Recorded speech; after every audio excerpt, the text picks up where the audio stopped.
অশান্তি বিএনপির মধ্যে, কিন্তু তার ঝাপটা পড়েছে প্রশাসনের উপরে। যেই কারণে নীলফামারীর জলঢাকায় বিএনপির দুই গ্রুপের পাল্টাপাল্টি কর্মসূচি ঠেকাতে 144 ধারা জারি করছে। বলেন এটা কোনো কথা হলো? নানামুখী চাপের কারণে এমনি বিএনপি অস্থির।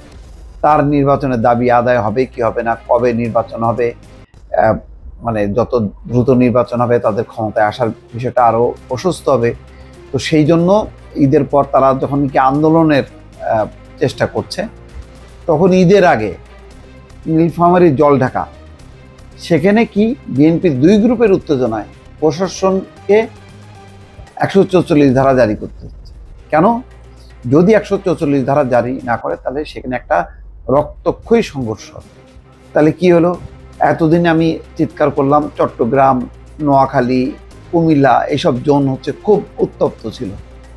এখন দেখেন উত্তরাঞ্চলের ওদিকে নাটোরে দেখলাম একই অবস্থা। তো কোথায় এখন আস্তে আস্তে কি ছড়ায় যাচ্ছে সমস্ত দিকে। এখনই প্রশাসনকে কেন এই দায় দায়িত্ব নিতে হবে? এই দায় দায়িত্ব তো বিএনপিকে নিতে হবে। বিএনপির দুই গ্রুপের মধ্যে উত্তেজনা যদি হয়, তাহলে এটা নিয়ন্ত্রণ করার দায়িত্ব কার? বিএনপির নেতাদের। বিএনপির নেতাদের কি নিয়ন্ত্রণে নেই এই কর্মীরা? তাহলে বলুক যে জলঢাকায় আমাদের কোনো দল নাই, সেটা বলে দিক, তাহলে প্রশাসন ইচ্ছা মতন শান্টিং মারতে পারে। সেখানে ঠাকুরগাঁও, মির্জা ফখরুল ইসলাম আলমগীরের বাড়ি, তো উনিই তো যথেষ্ট। ওই অত্র অঞ্চলের তার পুরো নিয়ন্ত্রণ, এবং তিনি যেভাবে বলবেন সেভাবেই চলবে বিএনপি। তারপরেও লাগছে না, মানে অদ্ভুত। এইসব খবর যখন আসে তখন বোঝা যায় যে আসলে যতটা বলা হয় বিএনপির নিয়ন্ত্রণ আসলে মনে হয় সম্ভবত তৃণমূলে সেভাবে নেই। যদি থাকতো তাহলে কোথায় নীলফামারীর জলঢাকা, সেখানে দুই গ্রুপের উত্তেজনা, প্রশাসন এখন গলদঘর্ম হচ্ছে এই মানে উত্তেজনা নিরসনের জন্য। পরিস্থিতি স্বাভাবিক রাখতে আজ মঙ্গলবার নীলফামারীর জলঢাকা উপজেলা শহরের 144 ধারা জারি করা হয়েছে। মঙ্গলবার সকাল 9টা থেকে সন্ধ্যা 6টা পর্যন্ত 144 ধারা জারি করেন উপজেলা নির্বাহী অফিসার মোহাম্মদ জাহিদ ইমরুল মোজাক্কিন। এই ঘটনায় জলঢাকা এলাকায় অতিরিক্ত পুলিশ মোতায়েন করতে হয়েছে। এলাকা জুড়ে 144 ধারা জারির ফলে বিপাকে পড়েছেন ঈদে ঘুরতে যাওয়া মানুষ। জলঢাকা শহরের প্রধান সড়ক দিয়ে তিস্তা ব্যারেজ, 3 বেকা করিডোর, নীলফামারী, রংপুর, দিনাজপুর, পঞ্চগড় জেলার বিভিন্ন বিনোদন ও পার্ক, মানে পার্ক হচ্ছে স্পটে যাওয়া যায়। অনেকে মোটরসাইকেল, প্রাইভেট কার, মাইক্রো ভাড়া করে পরিবার নিয়ে ঘুরতে যাচ্ছেন, কিন্তু পথে পুলিশের ব্যারিকেড, চেকপোস্টের কারণে দীর্ঘ সময় পর তাদেরকে পার হতে হচ্ছে। এই যে মানুষের ভোগান্তি, একেবারে অনুচিত কাজ। এই সময় বিএনপির এটা একেবারে আত্মঘাতী কাজ হচ্ছে। জলঢাকা উপজেলা বিএনপির পক্ষে রোজার শেষ দিন জলঢাকা সরকারি পাইলট উচ্চ বিদ্যালয় মাঠে ইফতার মাহফিল অনুষ্ঠিত হয়। ওই মাঠের ঈদের দিন বিকাল থেকে 3 দিনের জন্য মেলার আয়োজন করে উপজেলা স্বেচ্ছাসেবক দল। কেন এই মেলার দরকার কি এখন?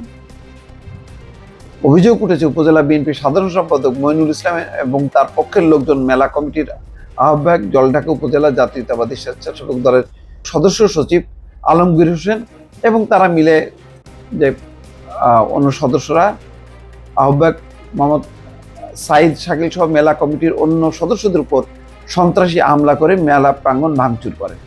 এই ঘটনার প্রতিবাদে মঙ্গলবার জলঢাকা উপজেলা বিএনপির সাধারণ সম্পাদকের বিরুদ্ধে বিক্ষোভ মিছিল ও মানববন্ধন সমাবেশের আয়োজন করে তারা। অপরদিকে পাল্টা কর্মসূচি হিসেবে উপজেলা এবং পৌর বিএনপির পক্ষে অপর গ্রুপের বিরুদ্ধে মেলার নামে চাঁদাবাজি এবং মেলা বন্ধের ডাক দেয়। এতে ঈদের দিন বিকেল হতে জলঢাকা শহর জুড়ে টানটান উত্তেজনা দেখা দেয়। তার আলোকে প্রশাসন 144 ধারা জারি করে। বিএনপির উপায়ী পক্ষের সঙ্গে কথা বলার চেষ্টা করা হয়েছে, কেউ ফোন ধরেনি।